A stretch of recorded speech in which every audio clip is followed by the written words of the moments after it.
ज़्यादातर ट्रेडर इसी कंफ्यूजन में फंसे रहते हैं कि कौन सा मूविंग एवरेज बेहतर है, SMA या EMA, 20 का लें, 50 का लें या 200 का। लेकिन असली सवाल ये नहीं, असल सवाल ये है मार्केट जैसा है वैसा मूविंग एवरेज क्यों नहीं चुनते।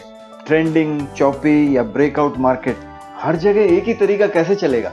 और अब सुनिए वो बात जो आपको हिला देगी, सही मूविंग एवरेज नाम की कोई चीज एग्जिस्ट ही नहीं करती। अजीब लगा? आगे देखते रहिए, क्योंकि ये समझ गए तो आपका पर्सपेक्टिव बदलेगा और आपकी ट्रेड पहले से कहीं ज्यादा बेहतर रिजल्ट देंगी।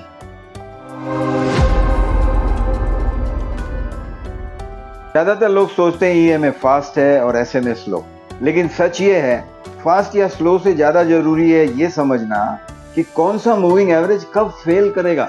आइए 3 सवालों से पूरी तस्वीर साफ करते हैं। पहला, ट्रेंडिंग मार्केट में क्या होता है। दूसरा, साइडवेज मार्केट में क्या होता है। और तीसरा और सबसे बड़ा सवाल, इनका साइकोलॉजिकल इम्पैक्ट आपके ट्रेडिंग डिसीजंस पर क्या पड़ता है। चलो ट्रेंडिंग मार्केट से शुरू करते हैं। आप सोच रहे होंगे EMA यहाँ क्लियर विनर है ना? और ये सच भी लगता है। ट्रेंड स्ट्रांग हो तो EMA जल्दी सिग्नल देता है। अर्ली एंट्री का मतलब प्रॉफिट मैक्सिमाइज करने का मौका और मोमेंटम कैप्चर हो जाता है। EMA रीसेंट प्राइस एक्शन को ज्यादा महत्व देता है। लेकिन ये कहानी यहाँ खत्म नहीं होती, क्योंकि यहाँ आता है एक बहुत बड़ा ट्रैप, फॉल्स सिग्नल्स। इस चार्ट को देखिए, EMA ने यहाँ पर बहुत सारे सिग्नल दिए और उनमें से कई फॉल्स निकले, जिसकी वजह से नुकसान भी हुआ, कुल मिला के बाद में प्रॉफिट हुआ।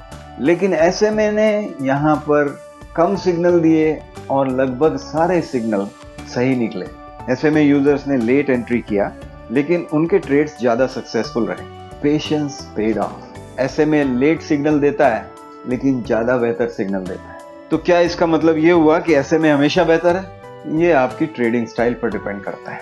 लेकिन रुकिए, साइडवेज मार्केट में तो सब कुछ उल्टा हो जाता है। साइडवेज मार्केट वो फेज है जहां ट्रेडर्स की सबसे ज्यादा टेस्टिंग होती है और यहाँ दोनों मूविंग एवरेज की हालत खराब हो जाती है, लेकिन अलग अलग तरीके से।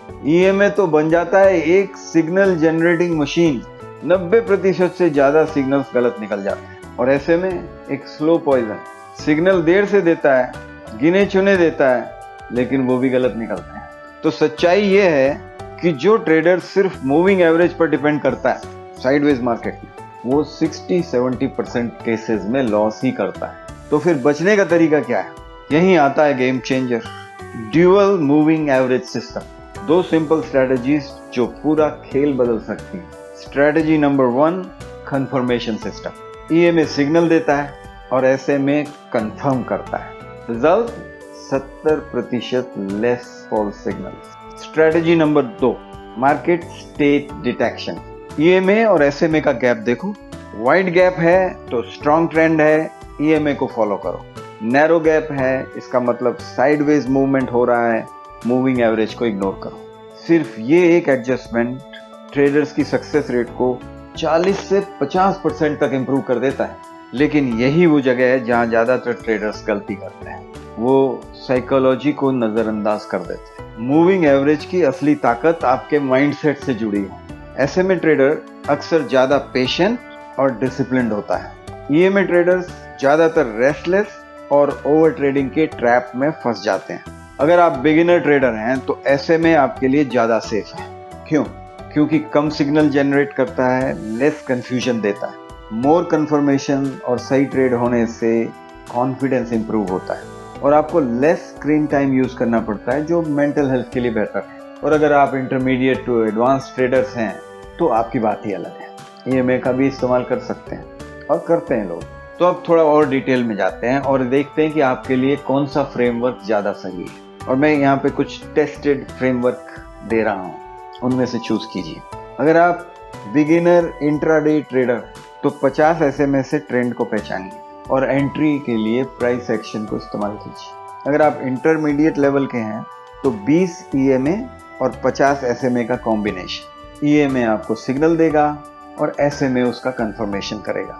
एक्यूरेसी में लगभग 60% का इंप्रूवमेंट हो जाएगा इन दोनों को यूज करने से। लेकिन याद रखिए, टूल इंपॉर्टेंट नहीं है, एग्जीक्यूशन इंपॉर्टेंट है। अब आप बताइए कमेंट्स में, आप करंटली क्या यूज करते हो? बिगेस्ट मूविंग एवरेज मिस्टेक्स क्या रही हैं? साइकोलॉजिकल प्रेशर कहाँ ज़्यादा महसूस किया? अगर ये वीडियो हेल्पफुल लगा हो तो लाइक और शेयर कीजिए। और हाँ, सब्सक्राइब करना मत भूलिएगा।